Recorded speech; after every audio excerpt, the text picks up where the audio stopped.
Set, biar. Assalamualaikum warahmatullahi wabarakatuh. Perkenalkan, nama saya Tazkia Nazma Maliha dari jurusan Akuntansi dan Keuangan Lembaga dari kelas 12 AKL 1. Di sini saya akan menyampaikan video dokumentasi PKL periode kedua, yaitu Juli sampai dengan September di perusahaan MHDC Group. Sebelumnya, saya akan memperkenalkan guru pembimbing, instruktur, dan perusahaan dan alamat perusahaan. Guru pembimbing saya dari sekolah yaitu Bapak Sarto, lalu instruktur saya dari perusahaan yaitu Ibu Arlin Yuliani, Ibu Fauzia Nur Indasari, dan Ibu Sabrina Kisti Pratiwi. Lalu nama perusahaannya yaitu MHDC Group Headquarter 2, dan alamat perusahaannya itu di Komplek TNI Angkatan Laut, Jalan Tol Peleng nomor A10 RT 04 RW 08, Pasar Minggu, Jakarta Selatan. Lalu berikutnya yaitu video dokumentasi dari saya saat praktek kerja lapangan di MHDC Group. Pada tanggal 3 Juli 2023, saya melanjutkan PKL periode kedua yang dilaksanakan di bulan Juli sampai dengan September di perusahaan yang sama, dan di 2 bulan pertama saya masih ditempatkan di Departemen HRGAL di Divisi HR Admin Intern.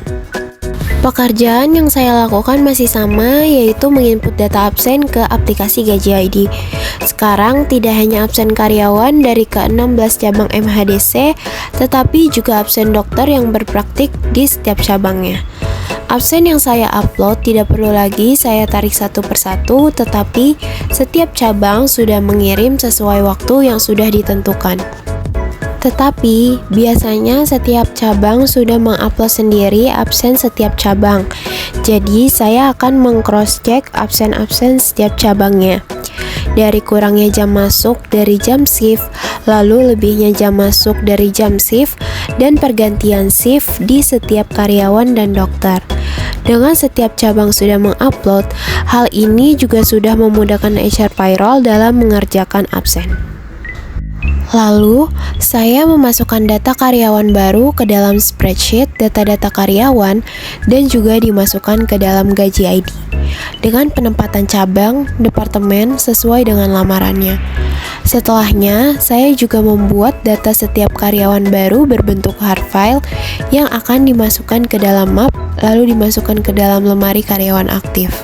Setelah itu, saya juga membuatkan ID untuk karyawan baru sesuai dengan bulan dan tahun dia bergabung dan sesuai departemennya. Terkadang, saya membuat surat PKWT untuk karyawan baru dengan awal perjanjian kontrak selama 3 bulan. Pekerjaan lainnya yaitu merekap lembur, cuti, surat sakit, dan surat kronologi. Surat lembur direkap di dalam spreadsheet lembur karyawan. Surat cuti dan surat sakit dicek dan disamakan sesuai tanggal karyawan yang ada di Gaji ID. Karena untuk surat cuti dan sakit, karyawan perlu menguploadnya sendiri. Jadi bagian HR payroll hanya meng-cross-check. Selanjutnya, surat kronologi yaitu surat untuk karyawan yang lupa membawa ID card, yang mengharuskan mereka absen melalui surat kronologi agar kita upload dan agar data absen di Gaji ID pada tanggal tersebut tidak kosong. Lalu selanjutnya, setiap akhir bulan, pengerjaan honor dokter. Biasanya saya memisahkan Excel per dokter dan per cabangnya, lalu dimasukkan ke dalam Google Drive yang bisa diakses oleh dokter tersebut. Masih dengan pekerjaan yang sama, yaitu menghitung fee antigen perawat dan FO untuk cabang-cabang yang membuka praktik tes PCR dan antigen.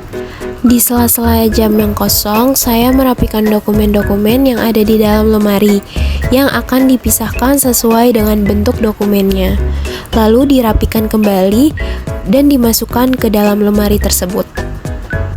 Yang lainnya yaitu saya juga mengikuti acara-acara yang dilaksanakan oleh MHDC seperti Break Day setiap akhir bulannya, lalu acara memperingati Hari Kemerdekaan Indonesia 1945 di lapangan Palapa yang berdekatan dengan kantor headquarter ke-1. Di 1 bulan terakhir, yaitu September, saya dipindahkan ke Departemen Marketing di Divisi Produk Sales Spesialis. Di marketing, saya mengerjakan beberapa pesanan produk di e-commerce Tokopedia dan Shopee, maupun pesanan yang diminta oleh cabang untuk penjualan di cabang. Selain itu, saya juga mencatat persediaan, baik persediaan yang masuk ataupun persediaan yang sudah tidak diproduksi lagi atau sudah expired. Terkadang juga membantu untuk memotong stiker-stiker file trip dan menulis kode pada voucher yang akan digunakan atau diberikan kepada customer di cabang sesuai periode tertentunya. Sekian laporan PKL dari saya. Wassalamualaikum warahmatullahi wabarakatuh.